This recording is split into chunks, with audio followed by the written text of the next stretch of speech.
नवरात्रि के पहले दिन बलरामपुर में मुख्यमंत्री योगी आदित्यनाथ शक्तिपीठ देवी पाटन मंदिरों में करेंगे दर्शन पूजन। आदि शक्ति की पूजा अर्चना के बाद सिद्धार्थनगर रवाना होंगे।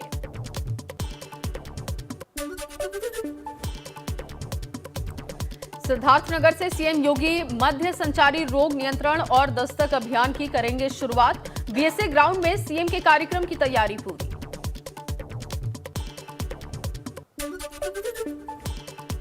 दूसरी बार सीएम बनने के बाद आज पहली बार वाराणसी का दौरा करेंगे योगी आदित्यनाथ। शाम 7 बजे जाएंगे वाराणसी। नेपाल के प्रधानमंत्री के दौरे की तैयारियों को लेकर देंगे फाइनल टच।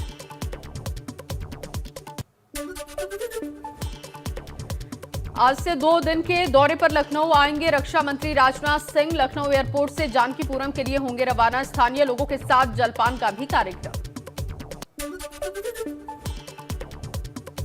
आज वाराणसी के दौरे पर रहेंगे डिप्टी सीएम केशव प्रसाद मौर्य। दूसरी बार डिप्टी सीएम बनने के बाद पहला वाराणसी दौरा। दर्शन पूजन के अलावा कई कार्यक्रमों में शामिल होंगे।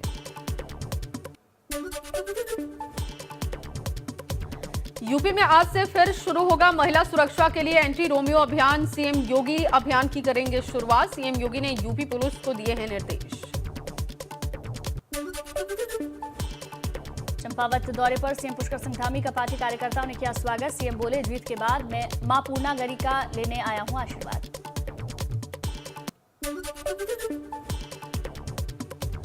विधानसभा चुनाव 23 सीटों पर भाजपा की हार को लेकर बड़ा खुलासा। समीक्षा में भीतर घात की संभावना। रिपोर्ट पर जांच के बाद एक्शन ले सकता है आलाकमान।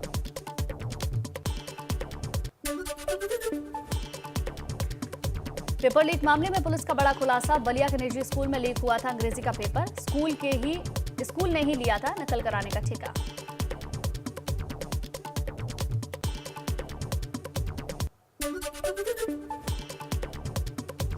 बलिया में पेपर लीक मामले में पुलिस की कार्रवाई जारी है। मामले में शुक्रवार को 10 और आरोपियों को किया गया गिरफ्तार। अब तक 34 की हो चुकी है गिरफ्तारी।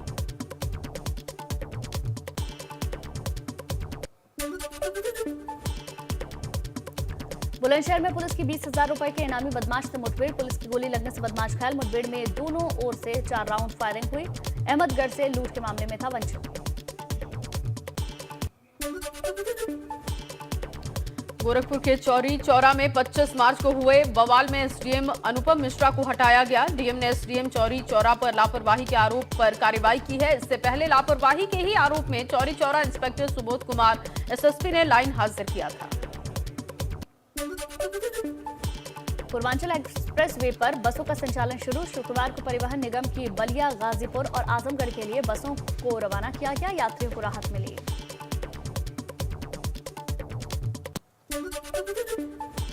हल्द्वानी में जारी हुआ आदमखोर बाघ को मारने का आदेश। फतेहपुर रेंज में वन विभाग ने बढ़ाई है गश्त। टाइगर के हमले में अब तक 6 लोगों की जा चुकी है जान।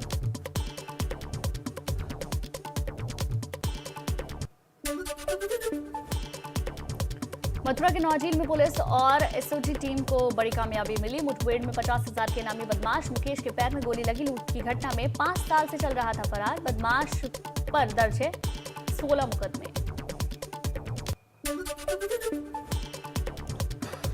प्रयागराज के चमरूपुर गांव में गेहूं की खेत में लगी भयंकर आग। किसानों की कई बीघे की फसल जलकर राख हुई। बिजली के शॉर्ट सर्किट से आग लगने की संभावना जाहिर की जा रही है। घंटों बाद भी नहीं पहुंची फायर ब्रिगेड की टीम।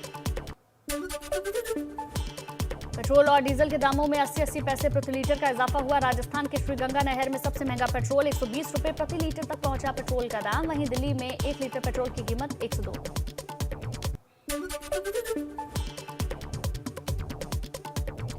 आज से चैत्र नवरात्रि की शुरुआत। मंदिरों में सुबह से ही जुटने लगे हैं भक्त। पहले दिन मां दुर्गा के शैलपुत्री रूप की हो रही है पूजा।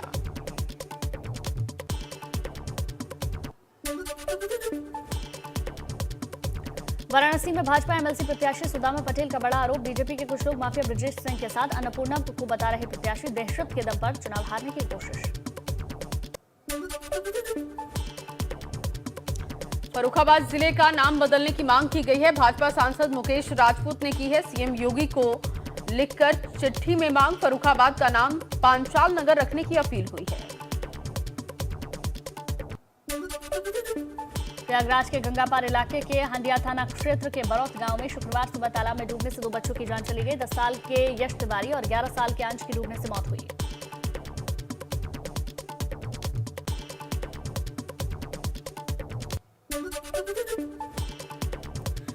लखनऊ में भीड़ भाड़ वाले इलाके अमीनाबाद में एक स्टेशनरी की दुकान में आग लगने से अफरा तफरी का माहौल हो गया। हादसे में कोई जनहानि नहीं है। सूचना पाकर मौके पर पहुंची फायर ब्रिगेड ने आग पर काबू पाया।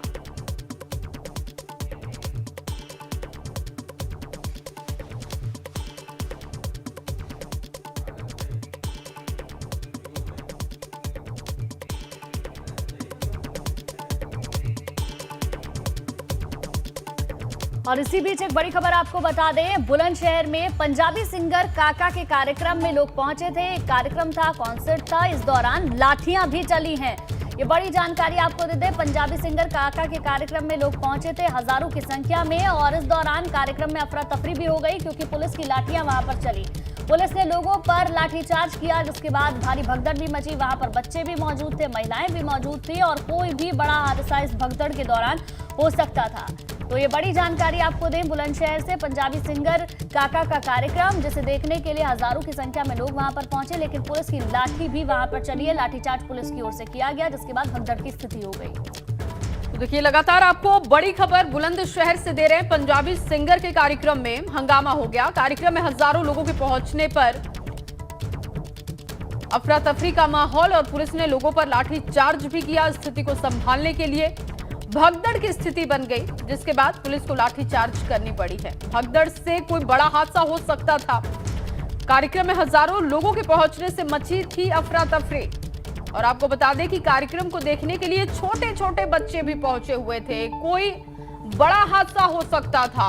पंजाबी सिंगर काका के कार्यक्रम के दौरान लाठियां चली हैं, और अब इस पूरे मामले की जांच भी हो रही है। देखिए, ये तस्वीरें आपको दिखा रहे हैं। कार्यक्रम में भारी हुजूम दिखाई दिया, बच्चे भी पहुंचे हुए थे, लेकिन स्थिति वहां पर अनकंट्रोल हो गई, जिसके बाद लाठियां भांजनी पड़ी पुलिस को। बताया जा रहा है कि हजारों की संख्या में लोग वहां पर पहुंच गए। अफरा तफरी का माहौल बन गया। ये देखिए, तस्वीरें आपको दिखा रहे हैं जब पुलिस लाठी चार्ज कर रही थी कार्यक्रम के दौरान। और ये सिंगर काका के कार्यक्रम की तस्वीर आप देख रहे हैं। दो तस्वीरें हम आपको दिखा रहे हैं। जब एक तरफ कार्यक्रम चल रहा था, हजारों लोग कार्यक्रम में पहुंचे हुए थे, दूसरी तरफ पुलिस की तरफ से लाठियां भाजी जा रही थी। उस वक्त की तस्वीरें आप देख रहे हैं। देखिए, पुलिस किस तरीके से लोगों को वहां से हटा रही है। हजारों की संख्या में बताया जा रहा है कि लोग वहां पर एकदम से पहुंच गए, और उसके बाद कोई बड़ा हादसा ना हो जाए, कोई अनहोनी ना हो जाए, इसे देखते हुए, स्थिति को भांपते हुए पुलिस को वहां पर लाठी चार्ज करनी पड़ी।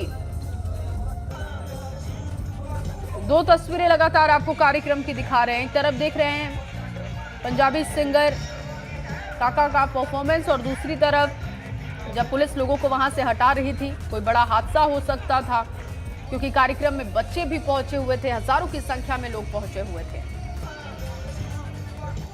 चलिए, अब आपको दिखाते हैं सीएम योगी आदित्यनाथ की सरयू सौगंध के साथ। दरअसल प्रचंड जीत के बाद दूसरी पारी में ये पहली बार है जब मुख्यमंत्री भगवान राम की नगरी अयोध्या पहुंचे। इस दौरान उन्होंने रामलला के भी दर्शन किए।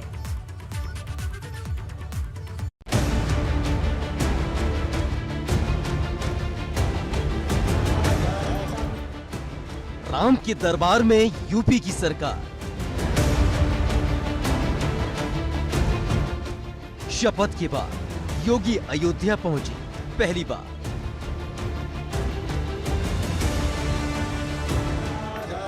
भगवान राम से लिया सीएम योगी ने आशीर्वाद।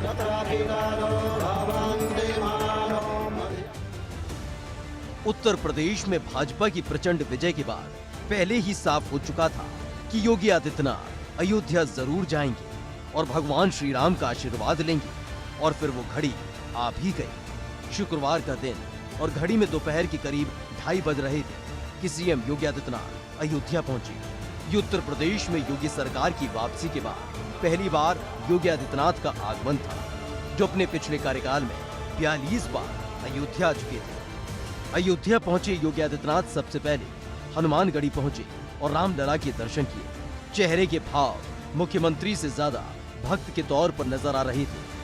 मुख्यमंत्री के तौर पर दोबारा शपथ लेने के बाद योगी आदित्यनाथ आज पहली बार अयोध्या पहुंचे और यहां पर वो हनुमानगढ़ी पर हनुमान जी के दर्शन करने आए हैं। यहां दर्शन करने के साथ ही वो यहां सब पुजारी जो हैं हनुमानगढ़ी के, उनसे मुलाकात करेंगे। और देखिए हमारे कैमरे में सीधी तस्वीरें देखिए, मुख्यमंत्री योगी आदित्यनाथ इस समय हनुमान जी के दर्शन कर रहे हैं हनुमानगढ़ी सबसे पहले। और ये ऐतिहासिक क्षण है क्योंकि पहली बार मुख्यमंत्री आए हैं यहाँ पर। इससे पहले जब 5 साल पहले सरकार थी भारतीय जनता पार्टी की और मुख्यमंत्री योगी आदित्यनाथ पहली बार जब उन्होंने सत्ता ग्रहण की थी, मुख्यमंत्री पद की शपथ ली थी, उसके बाद करीब 42 बार यानी 5 साल के दौरान 42 बार मुख्यमंत्री योगी आदित्यनाथ अयोध्या आए और यहाँ पर हनुमानगढ़ी में और श्री राम जन्मभूमि में दर्शन पूजन किया, पूजा अर्चना की। वो लगातार आते रहे। उन्होंने अयोध्या की पूरी तस्वीर बदल दी। तस्वीर इस तरह से बदल दी कि विकास कार्य यहाँ पर इतना जोरदार हुआ कि आज अयोध्या अपनी साफ सफाई तरक्की के लिए पहचानी जाती है। यहाँ पर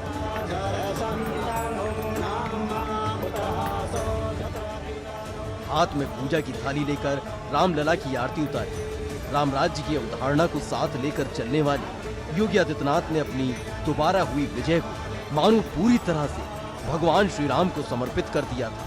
भगवान श्री राम की भक्ति में सीएम योगी आदित्यनाथ पूरी तरह लीन नजर आए और फिर करीब 20 मिनट मंदिर परिसर में रहने के बाद सीएम योगी आदित्यनाथ अयोध्या में बन रहे भव्य राम मंदिर की तैयारियों से लेकर संतों के आशीर्वाद लेने चल पड़े।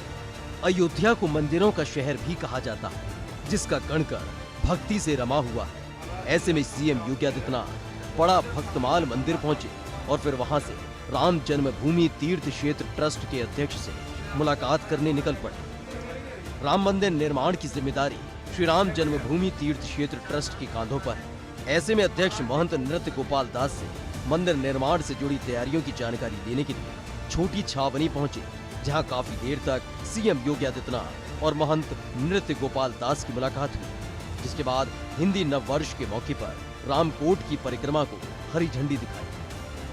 दूसरे कार्यकाल के पहले अयोध्या दौरे के दौरान सरयू के तट से लेकर अयोध्या की गलियों में घूमकर योगी आदित्यनाथ ने साफ कर दिया कि आने वाले 5 साल के अंदर अयोध्या का भव्य कायाकल्प होने जा रहा है, जिसका संकल्प 2017 में अपनी पहली सरकार की शपथ के साथ योगी आदित्यनाथ ने लिया था, जिसकी साक्षी अयोध्या नगरी रही है। और वह अपने दूसरे कार्यकाल में भव्य राम मंदिर निर्माण का सपना भी साकार होगा, जिसकी तारीख तय है, जो 2023 के आखिर में बनकर तैयार होगा। Bureau report, ABP Ganga. और चलिए इस बीच आपको एक बड़ी खबर लखनऊ से दे दें। भ्रष्टाचार के खिलाफ सख्त है सरकार और एलडीए में फर्जीवाड़ा कर बेचे गए 13 में से एक प्लॉट निरस्त कर दिया गया है। बाकी 12 की रजिस्ट्री होगी निरस्त।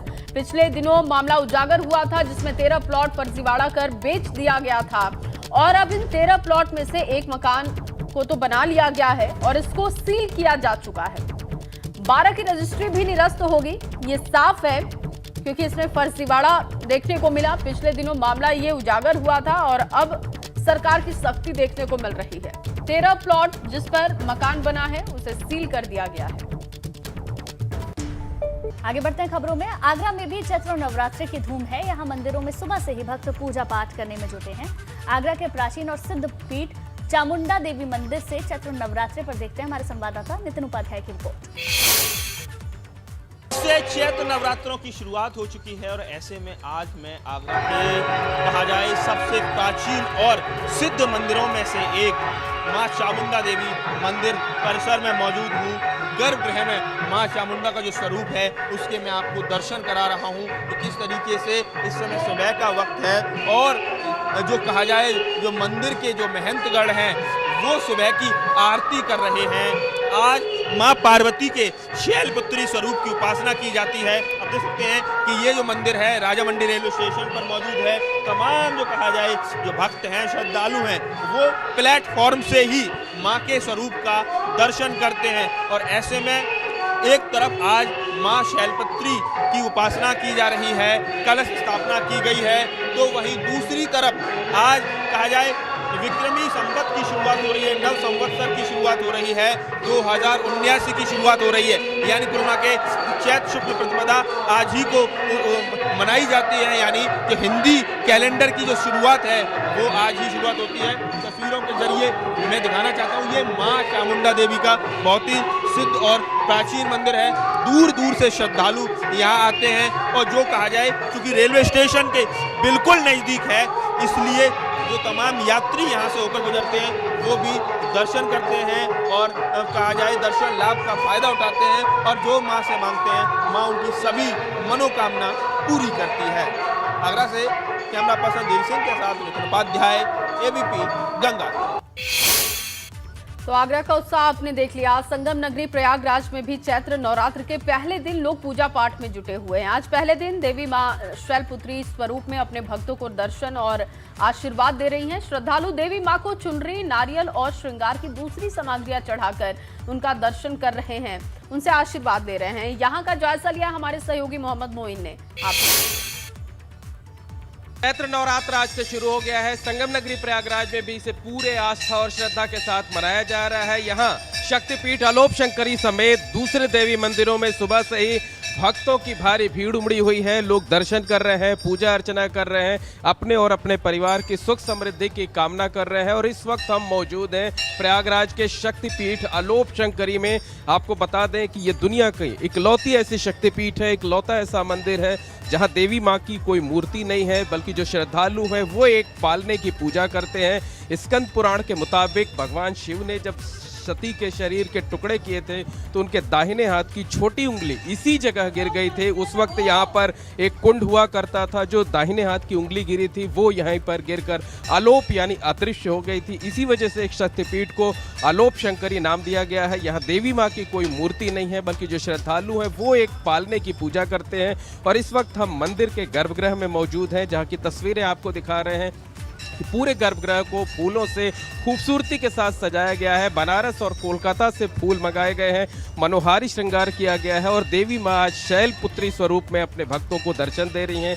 देवी माँ को नारियल चढ़ाया जा रहा है, चुनरी चढ़ाई जा रही है, श्रृंगार की दूसरी सामग्रियाँ चढ़ाई जा रही हैं और जो श्रद्धालु हैं वो यहाँ पर दर्शन पूजन कर रहे हैं। दर्शन पूजन का सिलसिला लगातार जारी है और श्रद्धालुओं की इतनी ज़्यादा भीड़ उमड़ी हुई है कि यहाँ तिल रखने तक की जगह नहीं है। मंदिर परिसर के साथ साथ बाहर सड़क तक लंबी लाइन लगी हुई है। कैमरामैन रोहित श्रीवास्तव के साथ मोहम्मद मोइन, एबीपी गंगा, प्रयागराज। वहीं कानपुर में भी कुछ इसी तरह मंदिरों में श्रद्धालुओं की भीड़ उमड़ी हुई है। यहाँ का जायजा लिया हमारे सहयोगी रतीश त्रिवेदी ने। चैत्र नवरात्र का आज दिन है और आज देवी मंदिरों में भक्तों की भीड़ लगी हुई है, तांता लगा हुआ है। कानपुर के तपेश्वरी देवी मंदिर में हम मौजूद हैं। इस मंदिर की काफ़ी मान्यता है और यहाँ पर बड़ी संख्या में नवरात्र में जो श्रद्धालु हैं, जो भक्त हैं, वो यहाँ पर जुटते हैं, आपको सीधे दर्शन करा रहे हैं और यहाँ पर नारियल फोड़ने की बड़ी परंपरा है। कहा जाता है कि सीता माता ने यहाँ पर तप किया था और उन्हें पुत्र रत्न की प्राप्ति हुई थी, लवकुश की प्राप्ति हुई थी और तब से लेकर के ये मंदिर मान्यताओं के मुताबिक अब तक महिलाओं के लिए विशेष आकर्षण का केंद्र रहता है। यहाँ पर देवी माता की पूजा करने के लिए, अर्चना के लिए तमाम बड़ी संख्या में महिलाएं यहाँ पर पहुँचती हैं। कानपुर और आसपास के क्षेत्रों से महिलाएं यहाँ पर पहुँचती हैं। जो महिलाएं यहाँ पर पहुँची हुई हैं उनसे बात कर लेते हैं। क्या नाम है आप? शोभा। शोभा जी, ये क्या माता को चढ़ाने आई है? नारियल है, श्रृंगार का सामान है और जो भी मतलब श्रद्धा में जो भी आपसे बनता है वो चढ़ाइए। श्रृंगार का सामान? हाँ, चढ़ाते। क्यों मान्यता और कितने वर्षों से यहाँ पे? हम कम से कम 20-22 साल हो रहा है। हाँ, आप आगे आइए। आप लोग कितने वर्षों से आ रही हैं और माता में कितनी मान्यता आपकी है? मान्यता बहुत है, अल्लाह इन्हीं के साथ आते हैं हमेशा। क्या क्या चढ़ाती हैं? नारियल चढ़ाते हैं, फूल माला चढ़ाते हैं, प्रसाद चढ़ाते हैं। आप बताइए, आप इधर आइए। आप लोग माता के दर पे आती हैं, देखती हैं, हर साल काफ़ी भीड़ लगती है। हाँ, मम्मी के साथ आते हैं और देखते हैं कि माता रानी में कितनी शक्ति है और हाँ, सभी लोग मतलब आते हैं और अपनी श्रद्धा के अनुसार जो भी उनसे बनता है वो चढ़ाते हैं और जो भी मनोकामना मांगते हैं वो पूरी होती है। तो आज नवरात्र का पहला दिन है और यहाँ पर मंदिरों में काफ़ी भीड़ देखने को मिल रही है। भक्त काफ़ी बड़ी संख्या में यहाँ पर निकल के आए हैं। कानपुर से कैमरामैन पंकज निगम के साथ रतीश त्रिवेदी, एबीपी गंगा। और चलिए इस बीच आपको लखनऊ से एक बड़ी खबर दे दे। प्रदेश में उच्च शिक्षा और व्यावसायिक शिक्षा के सभी विद्यार्थियों को टैबलेट और स्मार्टफोन के लिए लंबा इंतजार करना होगा। टैबलेट और स्मार्टफोन आपूर्ति का ठेका लेने वाली आईटी कंपनी 18 लाख में से 12 लाख आपूर्ति नहीं कर सकी है। प्रदेश सरकार ने कंपनियों के खिलाफ जुर्माना लगाने की कवायद शुरू कर दी है और प्रदेश सरकार ने 2021 में 68 लाख विद्यार्थियों को स्मार्टफोन और टैबलेट देने का फैसला किया था, लेकिन अब इंतजार करना होगा। और इस बीच जो लापरवाही सामने आई है उसको लेकर कार्रवाई की भी बात कही गई।